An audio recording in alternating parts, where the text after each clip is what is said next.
What's up? How you doing out there, everybody?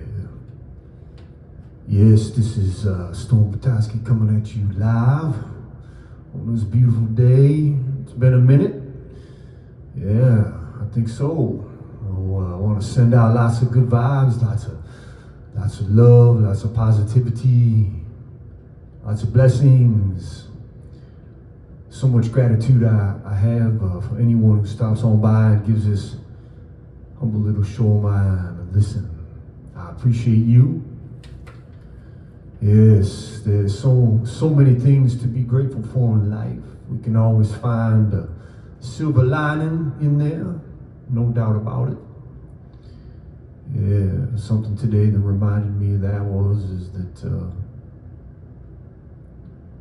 I got this dog. Her name's Allie, and if any of y'all listening out there have a dog, you know what I'm about to say. Yeah, it's the unconditional love that they offer is truly something I'm grateful beyond measure for. If I'm struggling with something, I can always count on her to curl up close and let me know that everything is going to be all right. And let me know that I'm loved and I'm whole, and there's nothing at all for me to be afraid of. And she does it effortlessly. She just does it by being herself.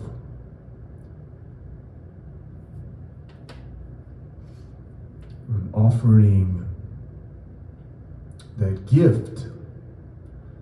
And for me, it's like a source is speaking through her to me. Just helping me to remember all of those things that sometimes we can have a tendency to forget. You know what I'm saying? As we get scared and we get lonely, we get troubled, we get anxious. We have these feelings and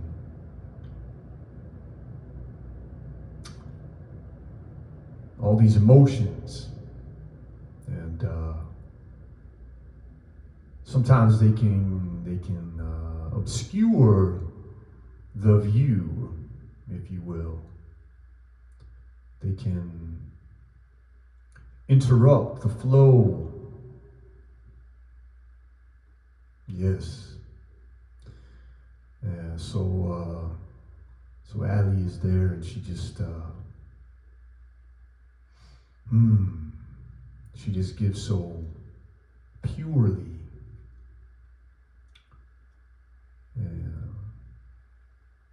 Such a beautiful gift, beautiful message, beautiful mirror for me.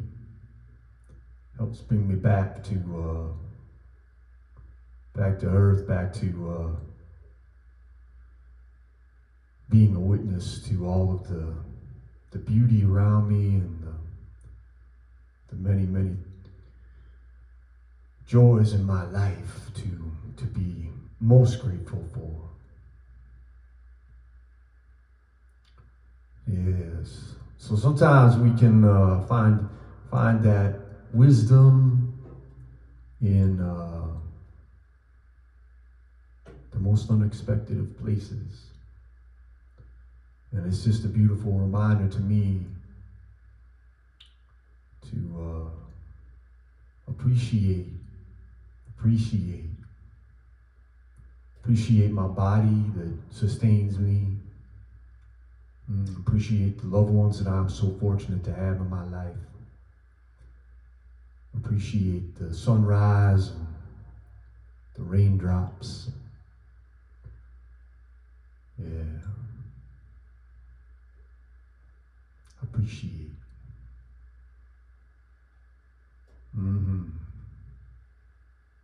Yeah, so I appreciate all y'all. Most definitely. Yeah, so I think that's pretty much all I want to talk on that right now. So sending a big hug out to all y'all. I want you to get up on, feel that now. Come on, it's coming at you. Coming at you hot. Yeah. Yeah, it's a big hug full of lots of love and goodness. Yeah. Feel uplifted, y'all. Feel that coming your way. Mm-hmm. Yes. So I'm gonna read a couple of things here today. I'm gonna jump on into it. This brother is one of my favorites. He's very prolific in his writing capacities, capabilities. I'm sure I've shared some of his stuff here before on the show. This brother's name is Derrick Jensen, and this is from a book he wrote called The Culture of Make-Believe. Just a little section of it here, just kind of opened up to this here just a moment ago, and I thought, you know what, let me just share this little bit here today. So, yes, let's hop on into it. Derrick Jensen. Unless it is stopped, the dominant culture will kill everything on the planet, or at least everything it can. Each Holocaust is unique. The destruction of European Jewry did not look like the destruction of the American Indians. It could not, because the technologies involved were not the same, the targets were not the same, and the perpetrators were not the same. They shared motivations in certain aspects of their socialization, to be sure, but they were not the same. Similarly, the slaughter of Armenians and Kurds by the Turks did not and does not look like the slaughter of Vietnamese by Americans. And just as similarly, the Holocaust of the 21st century will not and do not already look like the great Holocaust of the 20th. They cannot, because our society has progressed. And every Holocaust looks different depending on the class to which the observer belongs. The Holocaust looked far different to high-ranking Nazi officials and to executives of large corporations, both of whose primary social concerns would have been how to maximize production and control. That is, how to most effectively exploit human and non-human resources. Than it did to good Germans, whose primary concerns were as varied as the people themselves, but probably included doing their own jobs as well as possible. May have included feelings of relief that those in power were finally doing away with the Jewish problem, and certainly included doing whatever they could to not notice the greasy smoke from the crematoria. The Holocaust then also looked different to good Germans than it did to those who resisted, whose main concerns may have been how to bring down the system. And it looked different to those who resisted than it did to those who were considered Untermenschen, whose main concerns may have been staying alive or, failing that, dying with dignity. Manifest Destiny looked different to Indians than it did to J.P. Morgan. American slavery looked different to slaves than it did to those whose comforts and elegancies were based on slavery, and than it did to those for whom free black labor drove down their wages. What will the great Holocaust of the 21st century look like? It depends on where you stand. Look around. If you're in group one, the decent white man, your postmodern Holocaust will be at most barely visible, and at least a price you're willing to pay, as Madame Albright said about killing Iraqi children. The Holocaust will probably share similarities with other Holocausts as you attempt to maximize production, to grow the economy, as you might say. And as when necessary, you attempt to eradicate dissent. This means the Holocaust will look like a booming economy beset by shifting problems that somehow always keep you from ever reaching the promised land, whatever that may be. The Holocaust will look like numbers on ledges. It will look like technical problems to be solved, whether those problems are increasing your access to necessary resources, dealing with global warming, calming unrest on the streets, or figuring out what to do about too many unproductive people on land you know you could be put to better use. The Holocaust will look like houses with grass, with gates, limousines with bulletproof glass, and a military budget that can never stop increasing.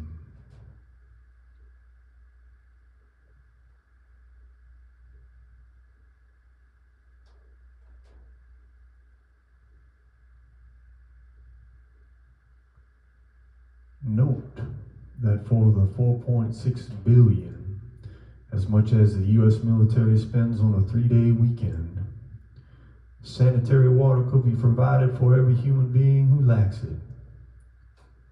But of course, sanitary water for human beings has never been the point, or we would never have destroyed our water supplies in the first place. The Holocaust will feel like economics. It will feel like progress. It will feel like technological innovation. It will feel like civilization. It will feel like the way things are. Now, if you're in the second group, you will continue to be co-opted into supporting the system that does not serve you well. Perhaps the Holocaust will look like a new car. Perhaps it will look like eating a bar of chocolate. Perhaps it will look like lending your talents to a major corporation so you can make a better life for your children. Perhaps it will look like working as an engineer for Shell or an assembly line for General Motors. Maybe it will look like basing a person's value on her or his employability or productivity. Perhaps it will look like anger at Mexicans or Pakistanis or Algerians or homemen who compete with you for your jobs and who, of course, because they don't live like fully human beings, can afford to work for less. Perhaps it will look like outrage at environmentalists who want to save some damn suckerfish, even if it impinges on your property rights, or if it takes water you need to irrigate to make the desert bloom, to make the desert productive. Maybe it will look like continuing to do a job that you hate and that requires so little of your humanity, because no matter how you try, you never can seem to catch up. Maybe it will feel like being tired at the end of the day and just wanting to sit and watch some television, such as how it was during the Third Reich, as when Goebbels said, the broadcasting programs need to be put together in such a way that while they still cater for sophisticated tastes, they are also pleasing and accessible to less demanding listeners.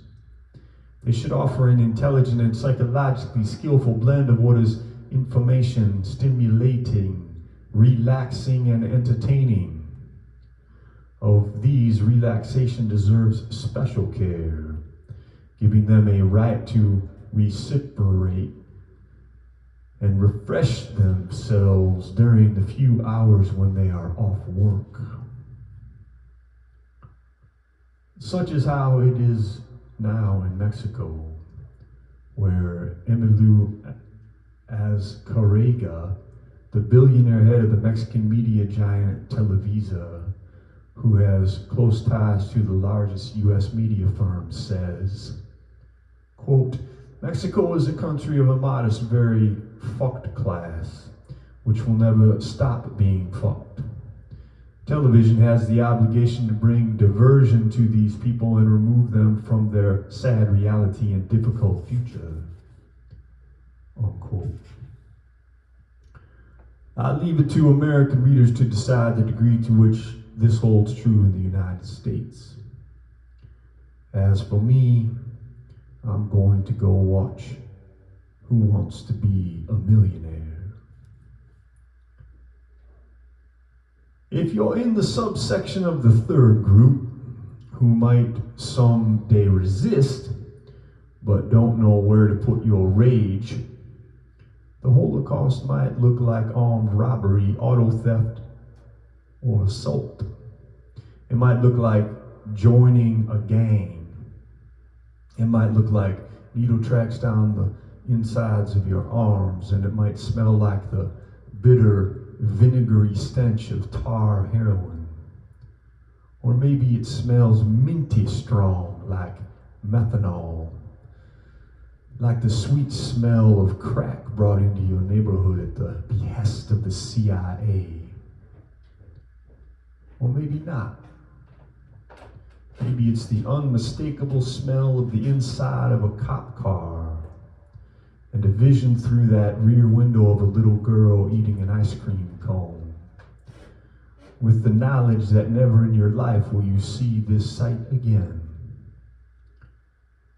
Maybe it looks like Pelican Bay, or Marion, or San Quentin, or Leavenworth.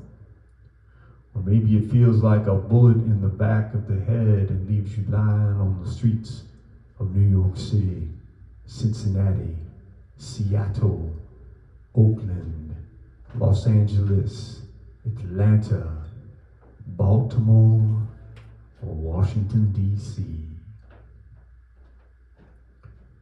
If you're a member of the subsection of Group 3 already working against the centralization of power, against the system, then maybe, from your perspective, the Holocaust looks like rows of black-clad armored policemen, and it smells like tear gas. Maybe it looks like lobbying a Congress you know has never served you. Maybe it looks like the destruction of place after wild place, and feels like an impotence sharp as a broken leg. Maybe it looks like staring down the barrel of an American-made gun in the hands of a Colombian man wearing American-made camel fatigues and knowing that your life is over. For those in the fourth class, the simply extra, maybe it looks like the view from just outside the chain link fence surrounding a chemical refinery. And maybe it smells like Cancer Alley. Maybe it looks like children with leukemia, children with cancer of the spine, or with birth defects.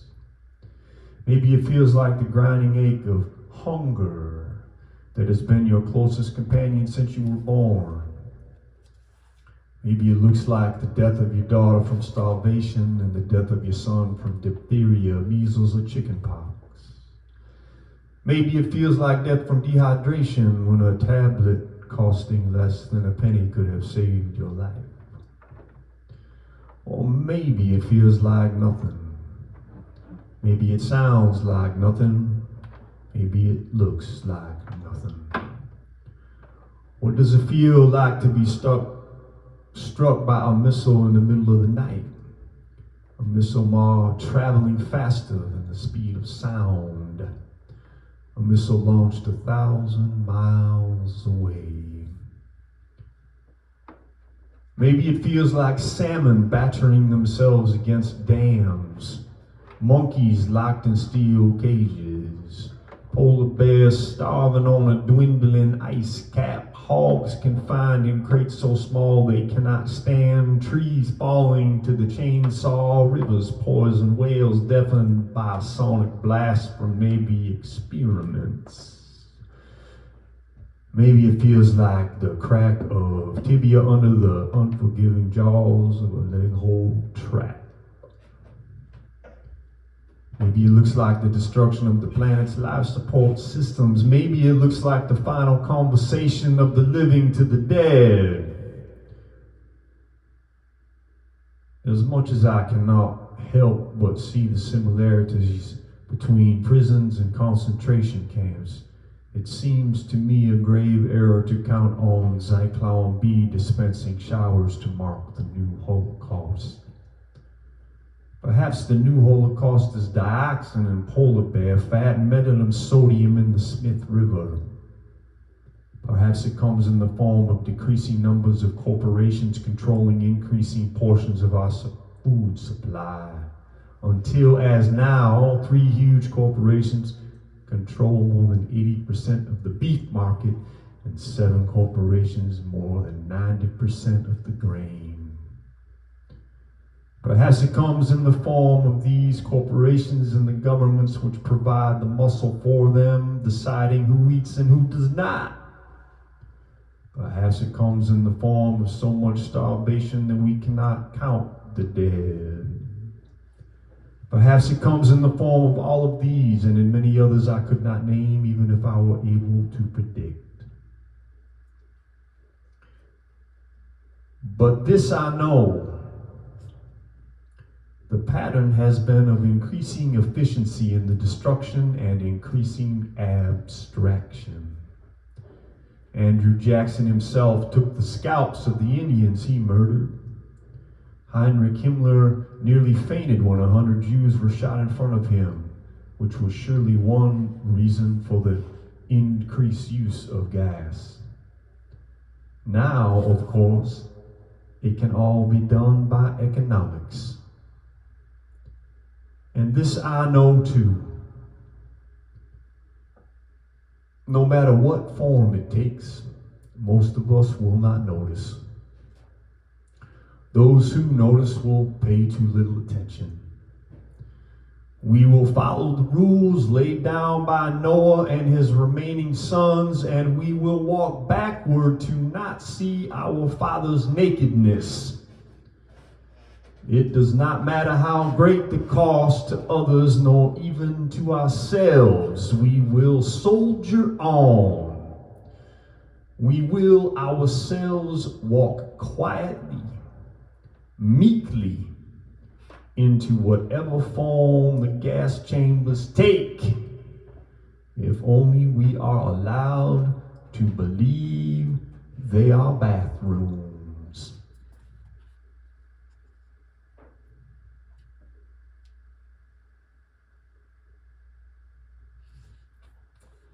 Hell to the yeah. Derrick Jensen, man. I told you what, man, that brother, you don't fuck around, man. He comes with the heavy hammer. He brings the medicine that does not go down sweetly. For that and many, many more things, I have mad respect for that brother. Derrick Jensen, the book is called The Culture of Make-Believe. And that's a fucking fact.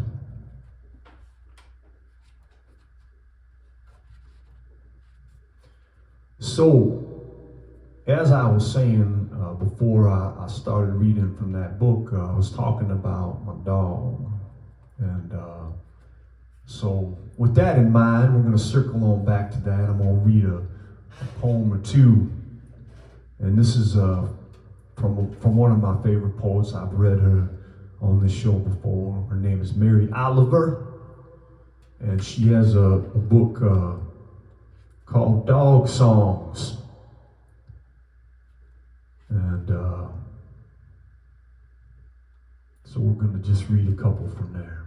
What do you say?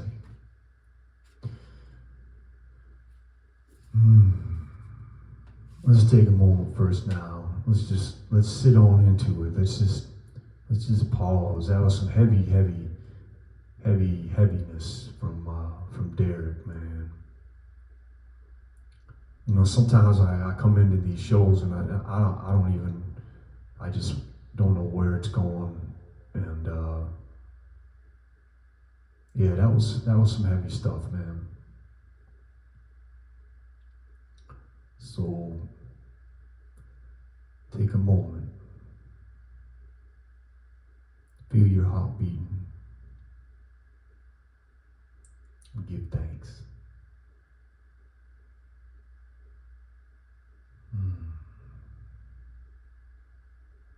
And while it's really, in my opinion, it's important to speak those truths that Derrick does, I also feel like, and I mean, I've never met the man, but I'm sure you would agree with me here when I say that it's also so important to connect to the beauty and the abundance and the profound, oh gosh, just the way that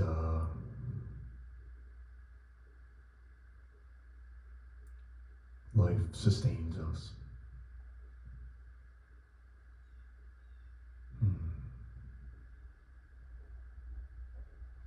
All right, so here's one of those from that dog songs about Mary Oliver. It's poems, and this one's titled Luke. I had a dog who loved flowers. Briskly she went through the fields, yet paused for the honeysuckle or the rose.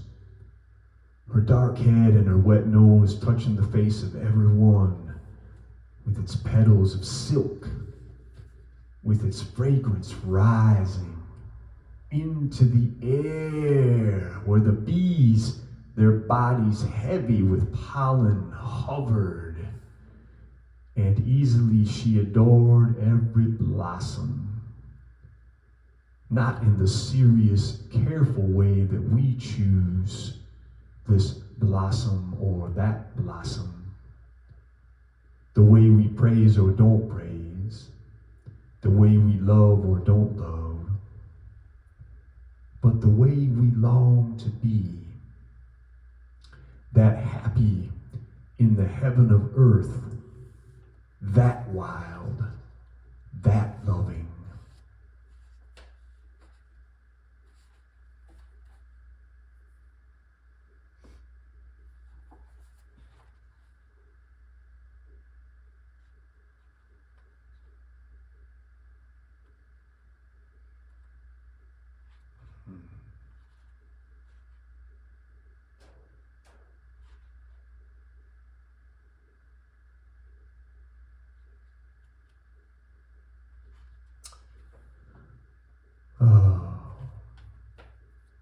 This one is titled, You Never Know Where a Conversation is Going to Go. Said Ricky to me one day, why is it you don't have a tail? Well, I just don't. Maybe once upon a time I had one, but not anymore.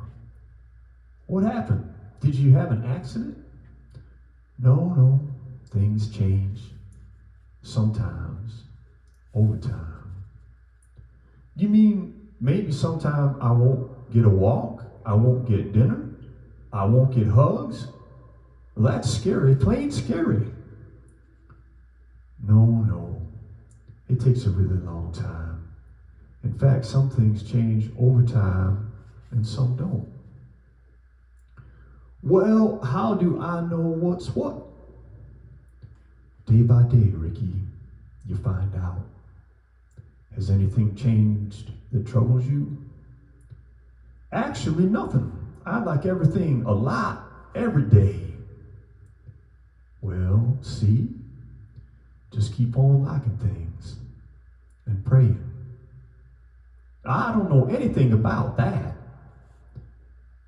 Yes, you do.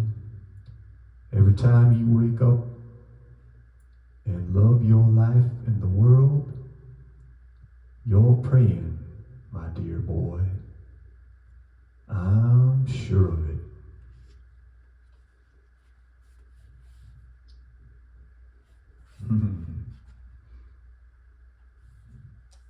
See, that's just like the beauty of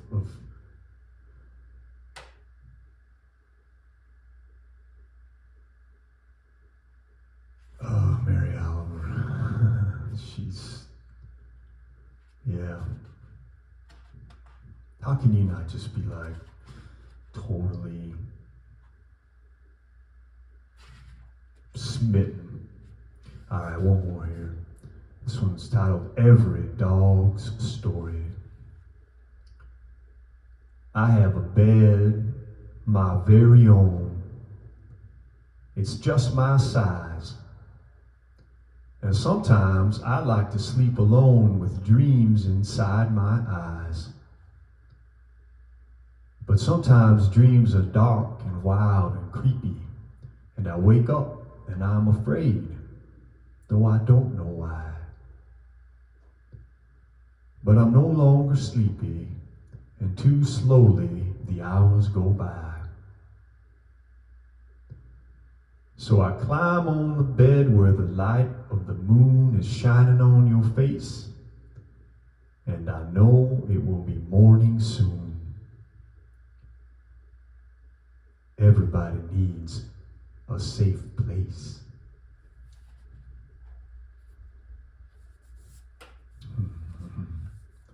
Dog Songs by Mary Oliver. Thank you so much, Mary, for all of the amazing poems and just the joy and the wisdom that you have that you gifted the world. And thank you, Abby, for being such a loving and precious and sweet and adorable dog.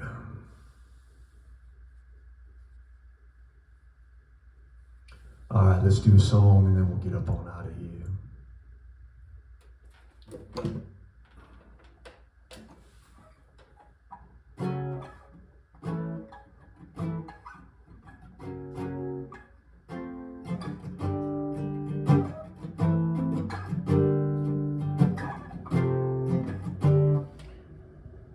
Yeah, so I'm feeling like doing this one. I thought I'd do something different, but I'm gonna do this one. I might have done this one pretty recently, but I'm gonna do it again. So, you told me I was your hero, that I gave everything alright.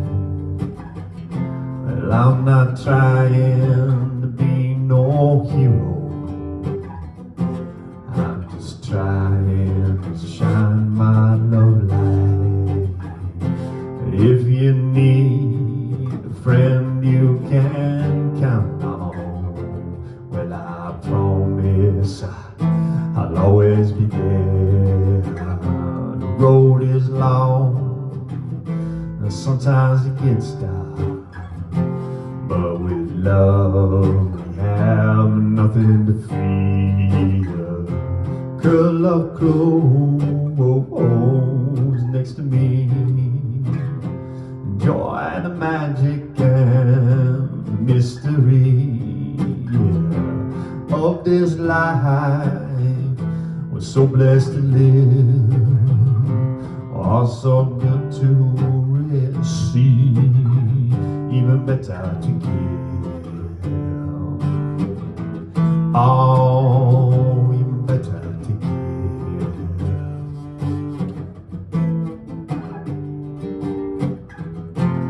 Wave come down, rain come down, flowers come up. Seem to me we got more than enough. Waves roll across the open sea. I think I'll take a ride just for me. Gotta feed our soul every day, instead of letting it waste away. So thanks, my friends,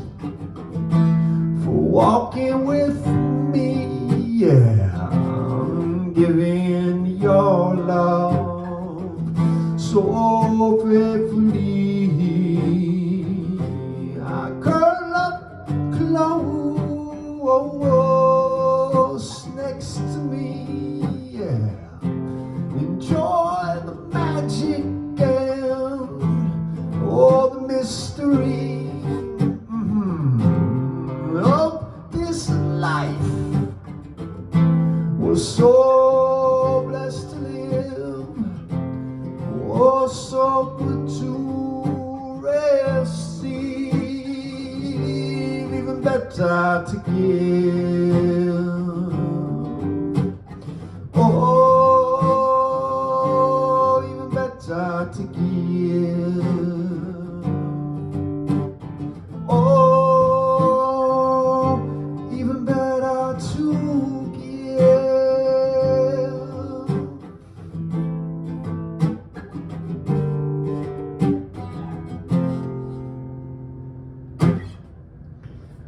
Yeah. So good to receive, y'all, but it is indeed so much better to give. Thank you so much for stopping on by, y'all. Sending lots of love and light and good vibes your way. Until next time, this is Stone Petoskey saying peace.